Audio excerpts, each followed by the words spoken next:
Alrighty, howdy neighbors and welcome back to the testing chamber. Last time we got the last of the sins and the last of the petals. And this time we're just gonna go straight into answering some questions.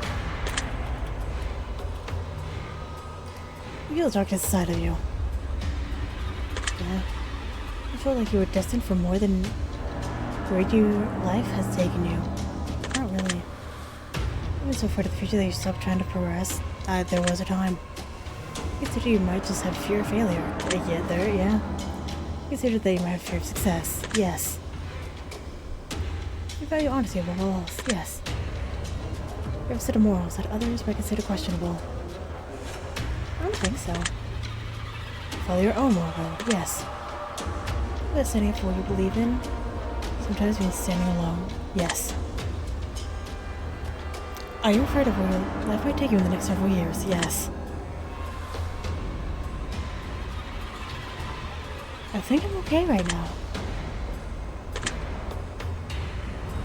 Do you wish your words would fall onto ears that weren't so deaf? Yeah. Feel like you can understand others quite well. I can understand others really well. You're afraid of the unknown. Really? Afraid of running out of time. As your life comes to an end, before you manage to accomplish all the things you quit, yeah. You're surviving while your loved ones perish. Yeah. The fear of abandonment. Yeah. Or some, yeah. Say you have some regrets in life. Yeah.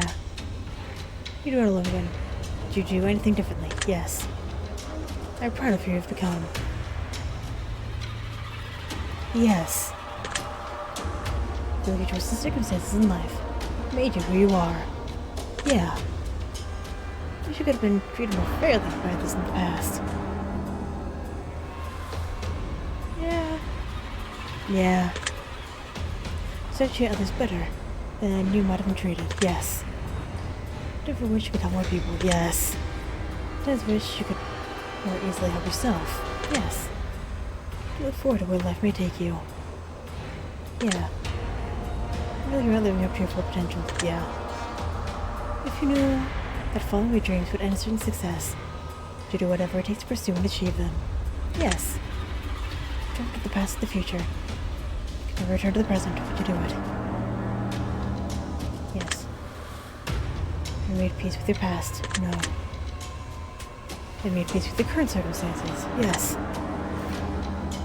Are you afraid of what conflicts may arise in the future? Yes. Would you work twice as much as you do now and reap twice the amount of benefits from doing so? Would you do it? Yes. Do you wish you could be forgiven for the wrong you've done? Yes. Sometimes blame yourself for things that may not be your fault. Yeah. Feel like others put the blame on you. Or do they should? No. You can blame me. Would you enjoy an entire month of solitude with no communication with the outside world? No. Wish your life turned out differently thus far. Sometimes. Are you proud of what you managed to accomplish? Yes. Feel you could have accomplished more than what you already have. Yeah. You feel like you're wasting your potential. Not really. You get a sense that you have a hidden talent or undiscovered potential waiting to break free. Yeah. I feel like there was something specially unique about you that you just can't place a finger on. I mean, I guess. But everyone has one. Do you have a difficult time trusting others? Not really. You get the sense that your mind works differently from others. Yeah. I want to make other people happier. And the world has made you. Yes. I told you that everything was going to be okay. Would you believe me? No. Final page, entry in the journal. A small token between the pages. A wisdom token. Dr. Jones listens to one final question hidden away. The set switches on the wall. Each one of them with a color. And a designation on them with no other indicator. That's what the switches did. Which would you choose? No. It's just been noted. It's been left.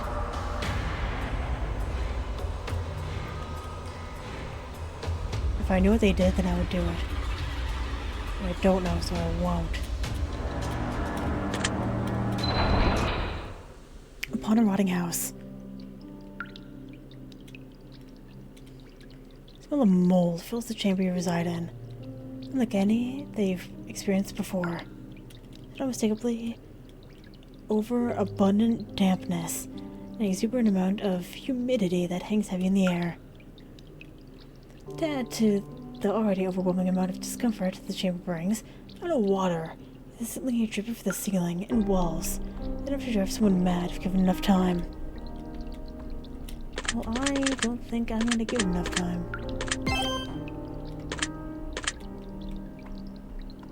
A kitchen! Oh no! There's stoves at the corner. It's really filthy, but well kept, in terms of remaining intact and unbroken. Above the old shelf contains a wall full of iron pots, pans, and various cooking utensils. Interestingly enough, cooking utensils appears to be unused and in good condition. It's not a bit dusty. There's cobweb-caked crates of rotten, moldy ingredients rest on the kitchen floor. Appears to contain a mix of carrots and peppers. It contains a salt-preserved fish heads that have not been kept properly. The sink that sits against the wall is rusted and filthy. A sour stench rises from the drain, mixed with the smell of hanging garlic and herbs above the wall. Old, crusty, stale, hardened bread is on the countertop. Small jars of viscous liquid rest next to the bread. What are you? Cabbage. Spiders have made a home between the leaves. Love that for them. Oh, it seems to contain mixed grains. 10 pieces of parchment hang in the wall, containing ripped recipes of various meals. Below the parchment, press the butcher block, coated in blood. The clock is set at 5:55. Small butterfly flutters to you. The butterfly appears to be rotting and festering.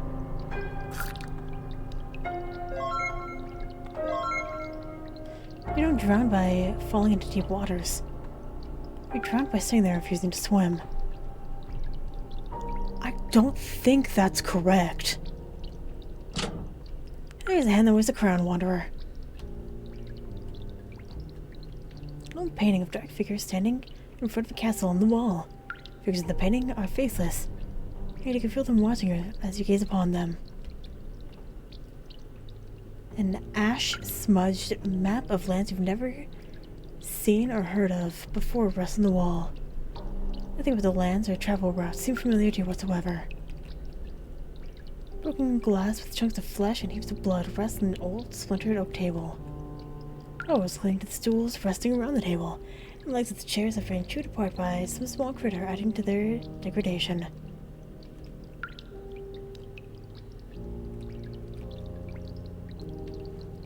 An unworldly king sits alone at a decrepit wooden table, lost in deep thought. No attention as you approach. He mumbles quietly to himself, just loud enough for you to make out a few of the words. His eyes shift violently toward the crystal petal collection you've acquired for your journey. He fixates on the petals for a moment, then averts his gaze from yours. The room grows dark and still.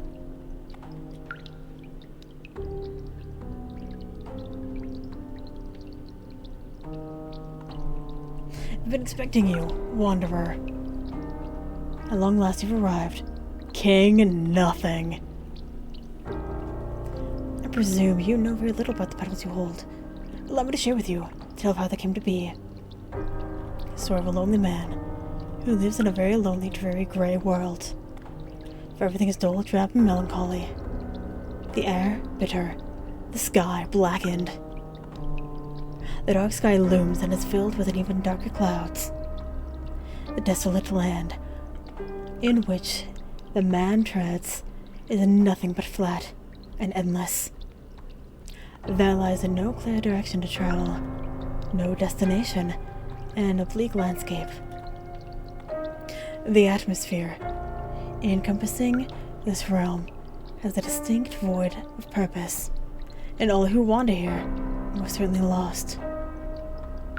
The man walks through the fields, each and every day alone. Till one very special day in the middle of these dreary fields, he discovers something full of color and life. Something vibrant. It's something that radiates a rare, special glow unlike anything he's ever seen before. He carefully approaches and looks down upon what seems to be causing this phenomena.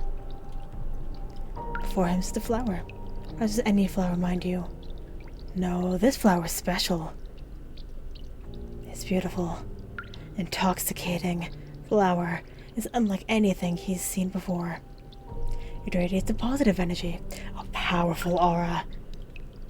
And upon seeing this flower, the man feels instantaneously euphoric. He lays down next to the flower and admires its beauty, basking in the constant flow of energy that it gives him. He wonders, how could something with beauty such as this exist in a world engulfed in seemingly endless darkness and gloom? With that, he spends much of his time that he can with the flower, till the sun inevitably sets. The darkness begins to fall. It's time to go home. It's time to leave. It's time to say goodbye. The man crawls to his feet, dusts himself off with a few brushes of his attire, and feels noticeably happier than he did before coming upon the flower. Then he walks home and enters a small wood-built house, gets into his bed, made of rough woolen covers, does as best as he can to get some sleep. He closes his eyes. His last thought on his mind before slipping into unconsciousness is the flower, and the flower is what he dreams of on that night. When he arrives, or when he wakes from his incredible dream of spending more time with the flower, he sets to get dressed and immediately return to the field in which he saw the thing that radiated such vibrance and beauty, hoping that it would still be waiting for him. After traveling, he arrives at the field. The flower still remains. The man happily lays next to the flower once more, just as he had done the day before. He begins to enjoy the energy that the flower pours into him, admiring the petals endlessly.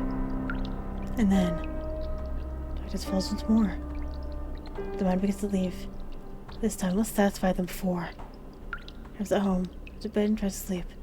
But this too offers little different experience than the previous night. As he closes his eyes, the man is restless. He is uncomfortable. He is perturbed. He has a difficult time falling asleep because the flower that makes him happy isn't with him anymore. The flower is somewhere else, in some field, in such a dark world on his own. And he too is all on his own. The man begins to bellow and weep, but eventually cries himself to sleep.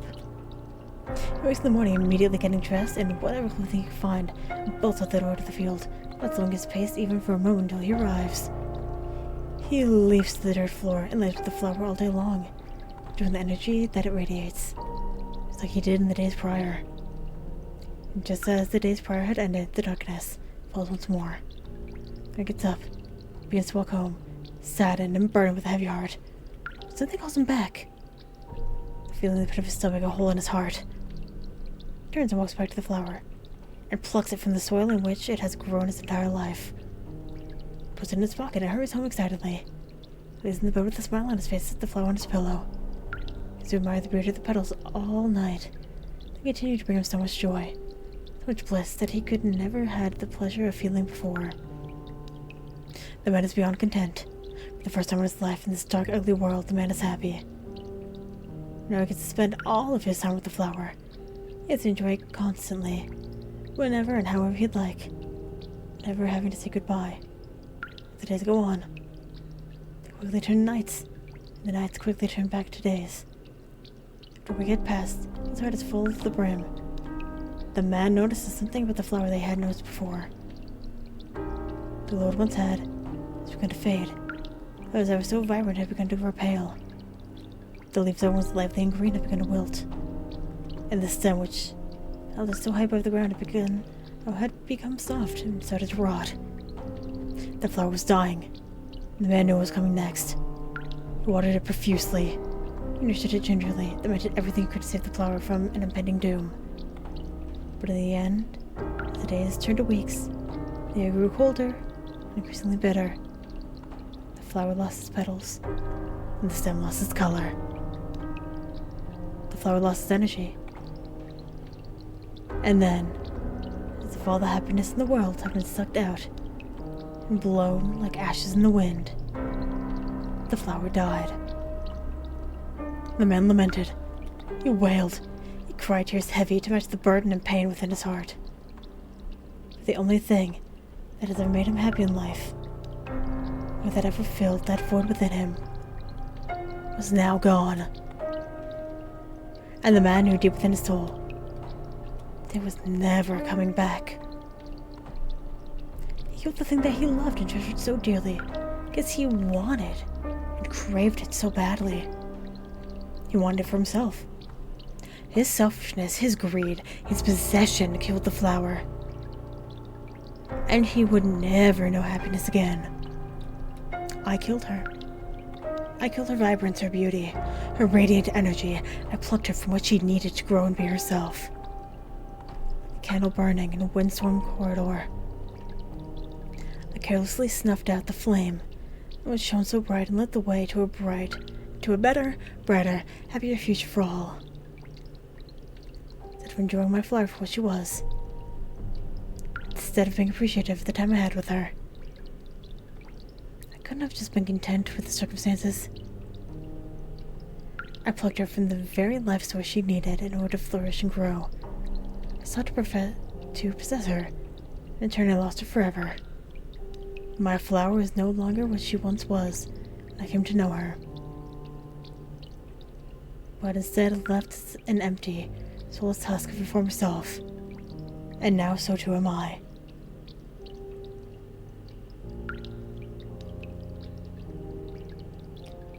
If I only sought to appreciate rather than to possess, she would still bless this world with her radiant beauty.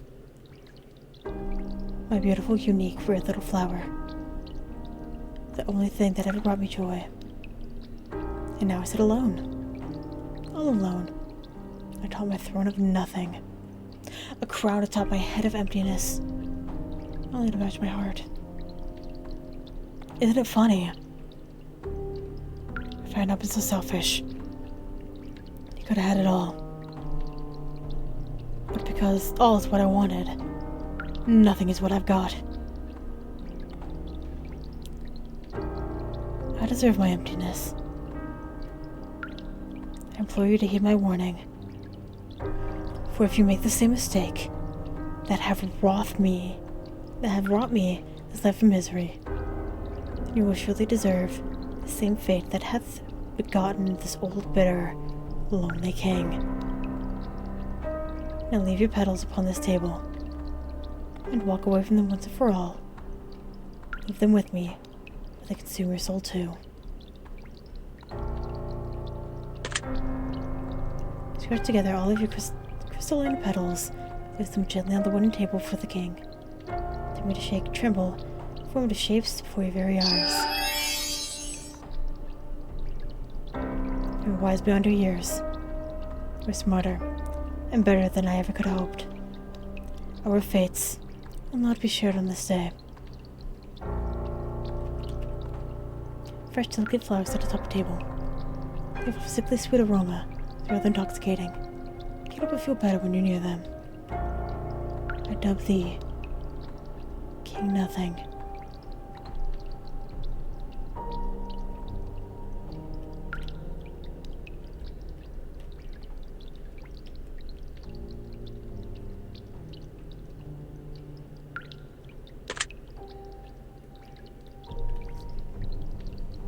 When you're feeling pain, take the time to ponder what's hurting, why it's hurting, what you've done to deserve it, and how you got in the position you're in. Life is trying to teach you a very valuable lesson. You will be forced to relearn this lesson over and over again if you don't take the time to learn properly the first time.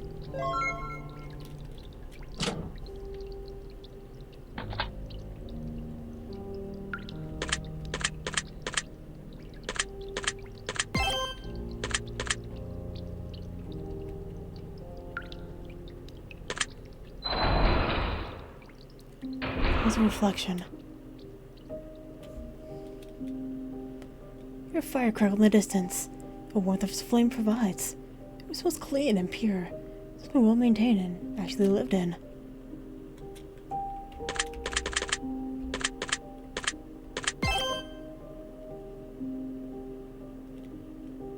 51.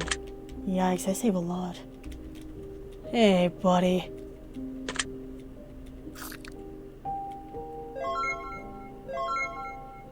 Take a moment away from the pain to smile now, my friend.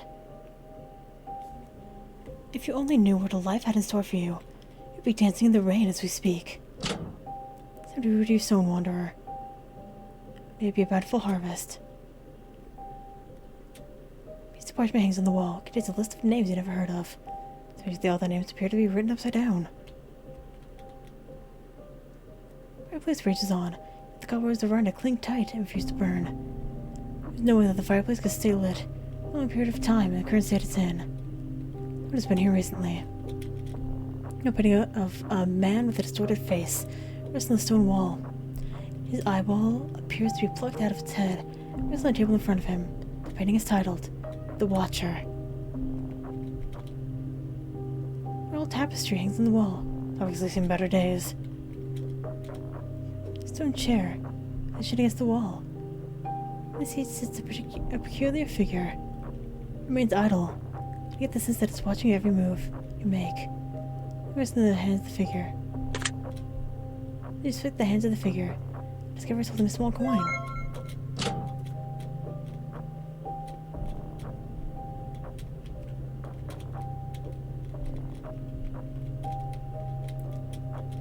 The clock stops at 7:06. The hands emit a faint purple glow. The statue of an unholy figure stands tall before you, radiates a dark energy and emanates great heat within its molten body.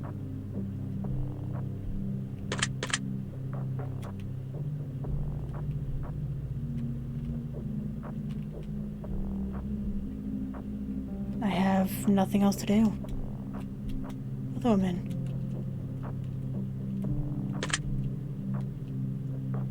Voice echoes in the walls of your mind. You've come this far. A good hard look in the mirror. You deserve to know the truth. You have earned a reflection. You have paid tribute, and you will get exactly what you deserve.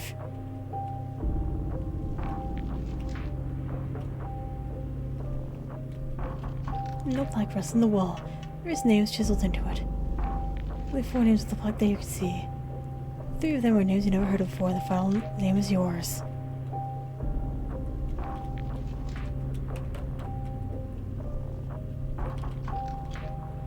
Tapestry hangs on the wall. I've seen better days. Fresh fruit sits in the bowl beneath some tattered tapestries. It seems like it was just picked and washed this morning. No set of bugs or pests looming in the bowl, and no set of rot or decay. Don't like that.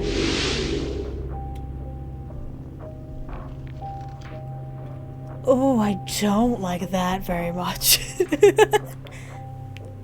This is it, Wanderer. It's what you've been waiting for. Every decision you made has led to this moment. Now, gaze upon the mirror. Tell me what you see. Just against the wall sits a mystical mirror, swirling with radiant magics. You see many different images contorting itself within the twisted nether. Would you like to look deeper into the mirror to see your reflection? Yes.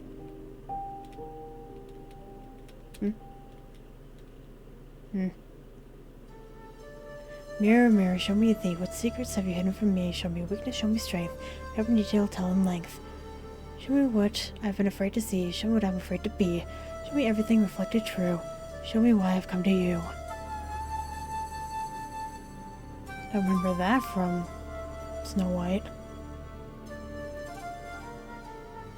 Gaze deeply into the mirror at your own reflection. What reflects back at you is the answers you seek. Deep within the mirror, a reflection is formed. It's revealed to you. A reflection of the fortress. I'm a turtle! The story of the fortress is surely an interesting one. It is said that the reflection of the fortress represents the soul of someone who has been hurt or traumatized in the past and to put their defenses up. It is a fortress of solitude, a safe place with heavily fortified walls to protect the parts of ourselves that we guard all too well. It is carried by a turtle, symbolize how slowly we move through life, how long it takes us to trust someone, enough to let them into our fortress. It is also carried upon the back of a turtle, that symbolizes the burden it is to be so entrusting with others, with their deepest secrets that we hold so dear. Oftentimes, it's because we fear the judgment of others, and we're afraid to open up to someone within our walls. Other times, it's because we let people in, and we've let people in before, and they made themselves appear like they can be trusted, and then proved otherwise. So we're fearful that it might occur if we make the same mistake with the wrong person again. Unfortunately, this defense mechanism of building walls is one fallback and caveat of grave detriment. And that, my friend, is the walls do not discriminate. Walls do not just keep bad people out who seek to do us harm. They also have a nasty habit of keeping all people out. So while our subconscious minds use it to protect and defend ourselves from those seeking to do us harm, or come harboring ill intent, they also keep out those that mean us no harm at all, often wanting what's best for us. We push those away from our fortress for the fear that they will bring harm to us or abandon us in our time of need, thus creating a self-fulfilling prophecy of pain and abandonment. The reflection of the fortress is there to let us know that the burden of carrying walls is one that will impede our journey through life, and we must take comfort in our own inner strength that we possess. We have been through so much, and we have survived. If we could do it once, we could do it again if need be. As long as we have the confidence and knowledge that we are survivors, we have an uncanny ability to take on the world that no one else ever could. If we continue to push the world away, however, or keep the world out, so to speak, then we will never have the things we truly want in life, and the weight of the fortress we carry on our backs will eventually sink us under its vast, burdensome, hulking mass. We will plummet to the depths of the ocean that we are so desperately treading through to find the land that we call home once and for all. We must let down our walls and have faith in our inner strength. We must have confidence in ourselves to know that we can and we will survive anything that comes our way. Let the reflection of the fortress be your warning and your blessing to a more open and illustrious future. You don't deserve to carry such a weight on your shoulders. Your swim, your journey, will be much easier as you shed the dead weight you've carried for so long. Your secret word is fortress. Remember this word, and it will benefit you greatly if you decide to use it. If I can write it down so I don't forget.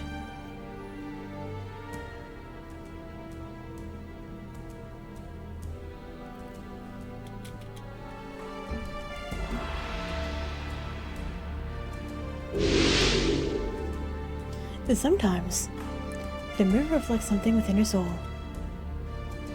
And sometimes, the mirror reflects the reserve of what resides inside of you. Both factors are of equal value. It's up to you to interpret whether your reflection shows your reality, or the reverse of it, wanderer. So pay heed and listen to my words. The mirror never lies. You're free from the confines of this place once and for all. You're free to do as you please from this point onward. I will wish you the best of luck on your journey forward, wanderer. It is now time to choose the reflection of your very own. Okay, but what about the butterflies? You've discovered 7 of the 7 deadly sins. You've discovered 22 of the 23 butterflies. You've discovered 18 of the 18 torn journal pages I missed a butterfly. Discovered 21 out of 21 crystalline petals. Discovered 6 out of 7 artifacts. Discovered 6 of 8 relics. 4 more hidden secrets left for you to uncover. The particular journey must end here. Your result has been based on many different variables, and may vary with each playthrough depending on the multitude of factors. But there are 5 separate endings to discover, and many hidden secrets littered throughout each room that can only be found by clever exploration. I hope you enjoyed your experience and learned a little more about how your brain works when presented with various scenarios and options to choose from. Take the secret word you've been assigned at the end of your session and leave a comment for us. We're selecting some of you based on your answers to be included in a future project we're currently working on, Chasing Demons, which you can find on Steam. In the meantime, I'd like to recommend our title called The Advisor to you. We feel that it provides a great opportunity for player/developer interaction and allows players to cast their votes on the story should head. It's a choice matters style of game. It's never been done before, as you, the player, are responsible for how the story is written in future episodes. We'll be taking your name from the comments, placing it into the credits of our upcoming RPG title, as a thank you for your participation and support. We really and truly appreciate you and look forward to reading your words and thoughts. If you left your secret word for us on other titles, we've read your feedback. It's helped us construct this project, as well as other titles that we're currently developing. We will always read every comment we get. You won't go unnoticed. If you'd like support, support us when planning future products and leaving your secret words with us. We really appreciate it. And we'll have a link for our other games in the main menu screen. If you would like to get involved, and your secret words would have left on previously released projects will still be used for future projects. Again, thank you so much from the bottom of our hearts, and we hope you got some form of enjoyment from the experience we create.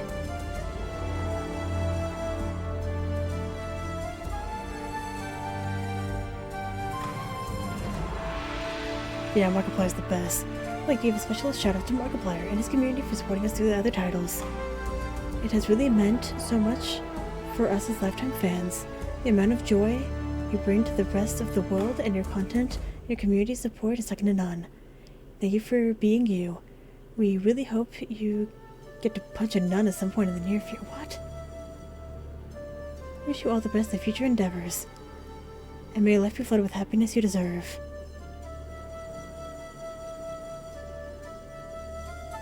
Find a link to In Space with Markiplier. Was so much fun. And did it on my own, obviously. But it was fun. I enjoyed it.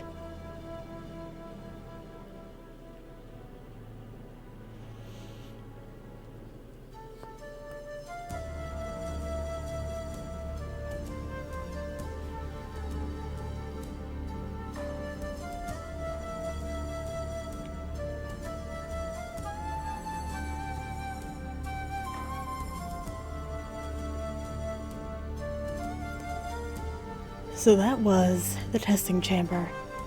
Again, I've done their other test games and the horoscope and things like that many, many years ago. I think like 2. So I don't know how my answers would have varied if I had done it right then, or like how different I am like as a person as I first started doing it, because wow.